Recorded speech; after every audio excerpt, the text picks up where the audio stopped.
Hey, Trip here. Let's talk about the mark point system in the F-16 Falcon 4 BMS 4.32. Information is current as of March 2015. So I'm going to try to make a one or two video series of the mark point system. The first part will explain the system and how to properly make mark points and send them to your wingman. And the second video will expand on the sending of mark points via the improved data modem system, the IDM system, and also some do's and don'ts and how you can avoid being frustrated with the system when you can't figure out what it's doing or why it's not doing what you want it to do, and how to make it do what you want it to do. So hopefully you'll get something out of these two videos. Alright, as the name implies, the system is used to designate points on the ground, for instance targets of interest that we want to attack or re-attack and share with our wingman so he can attack them. There are four modes.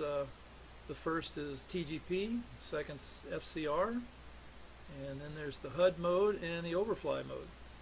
So we'll talk about the TGP targeting pod mode first. I'm going to put the airplane in air to ground, and we're about 4 or 5 miles from steer point 4, which is just north of Kotar range that we're looking at up ahead, and about 20 miles from the range itself.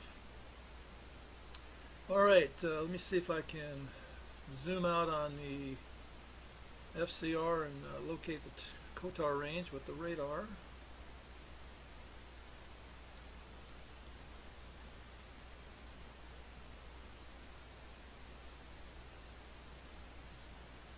Bring up the TGP, see if that'll help us out here.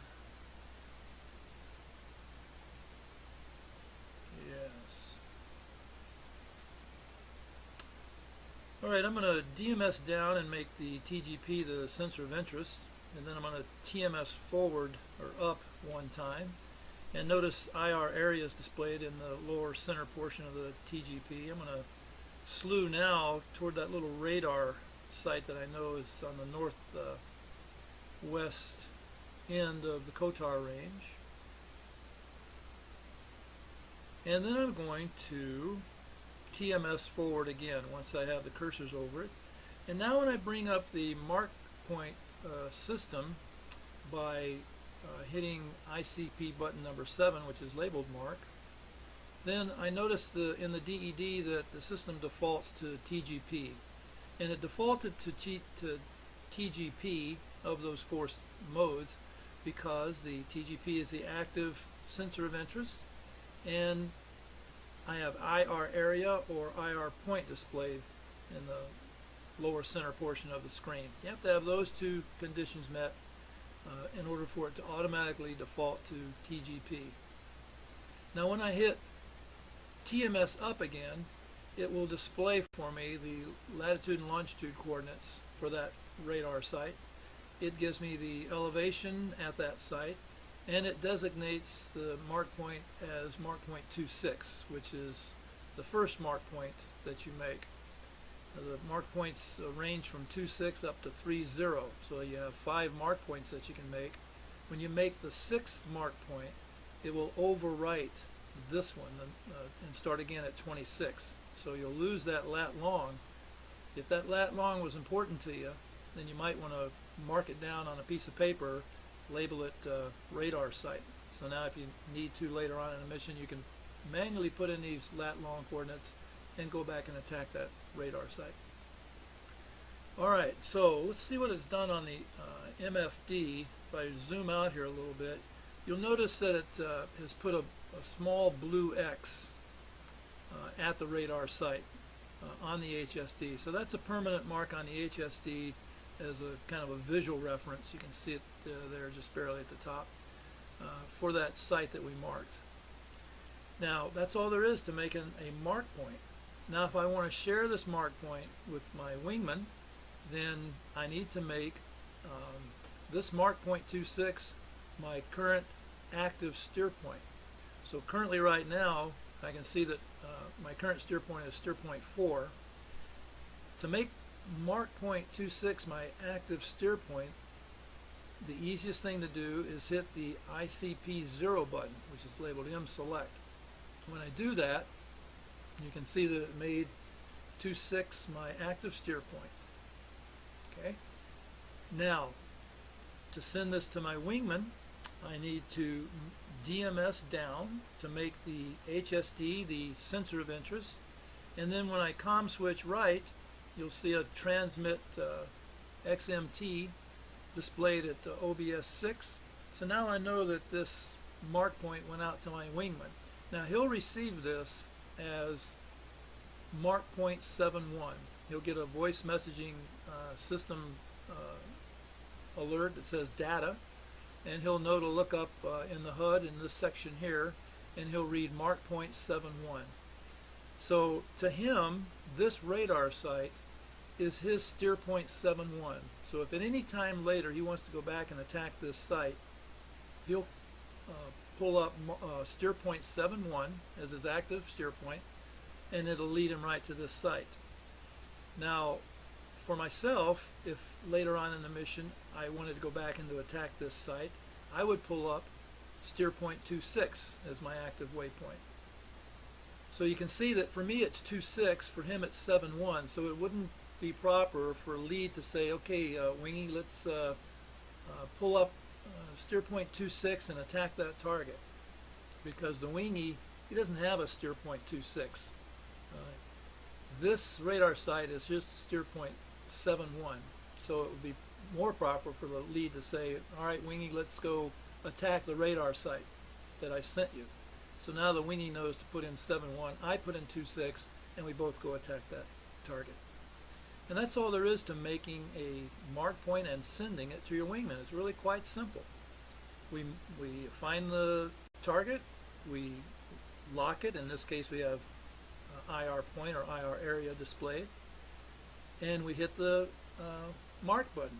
It pulls up mark TGP, we TMS up, it displays the coordinates, we hit M select, makes it the active waypoint or steer point, and then we COM switch right, which is on the keyboard it's Control P. Hold Control P for about 2 seconds, and then that'll see the XMT backlight here at OSB 6, and you know you've sent the steer point. Alright, we'll get back to this, get out of this, put the jet back together here, get out of air to ground mode. And the next thing we'll talk about is the FCR mode, which is very, very similar to the TGP. I'll put the airplane back in air to ground, and I'm going to DBS2 out to give us a little better picture here of the Kotar range. And I'm going to slew over to a target here. Let's see, something at the far end of the range. And now I'm going to TMS up to lock that point. So the requirement here, similar to the requirement for TGP, is the FCR is a sensor of interest, and similarly to have an IR point or IR area displayed, I've locked the target. Now when I hit the ICP mark button, it defaults to FCR of those 4 mark modes. So it knows that this is what I'm trying to do. I'm trying to get lat longs for this target that I have locked up on the FCR. So to do that, I TMS up 1 time, and it displays the latitude and longitude, gives me the MSL elevation at that point, and it designates it as point 27. Now if I range out on the HSD, it's kind of hard to see, but there's actually 2 X's there, one for the radar site, one for this target at the far end. As you get closer, you'll be able to break those out and see it a lot better. Okay, so now the process for sending it to my wingman. I've made it no, I haven't made it the active steer point. My active steer point is 26, and this is mark point 27, so I need to hit M select. Now it's my active steer point. I make the HSD, the sensor of interest, and comm switch right. Done. It's that simple. Okay, let's put the jet back together out of these modes. Alright, we're tooling along, and let's say we're in the air-to-air mode. We're ingressing up to the target, expecting some air-to-air, and we look out to the left and over the canopy rail. For heaven's sakes, there's a tank column down there. But we don't know whose it is, but we sure probably want to investigate it on the way back. We'll mark it as a target of interest. So to do that, we want to mark our present position. We want to know what the latitude and longitude is of this position directly underneath us, so we can come back to this area. So to do that, couldn't be simpler. In the air-to-air mode, all we need to do is hit the mark button. And because we're in air-to-air, and because we're going to overfly mode, it knows that we want the lat and long of this position, so it puts it in there automatically. We don't even have to TMS up. Now it's given us an elevation of something erroneous here. I think it's because I have the sim on freeze, but I can assure you we're not in the Himalayas somewhere, so just kind of disregard this for now. So that's it. We made a mark point. We want to send it to our wingman. We make it the active steer point by hitting M select. Now it's our active steer point. We're directly over it. We make the HSD the sensor of interest, comm switch right, and we're done. Alright, let's put the jet back together. Oh, let me show you another mode here. Let's say we're in nav here and we're tooling along, and we look out the left window and there's a tank column down there, and boy, we can't remember now, how do I make this mark system go default to overfly? Let's see. And so you get flustered, you can't remember. All you have to do is hit the mark button. You hit it once and it says HUD. Well, that's not what we want. We want OFly. So we hit it again. No, we don't want that. There's what we want, TGP.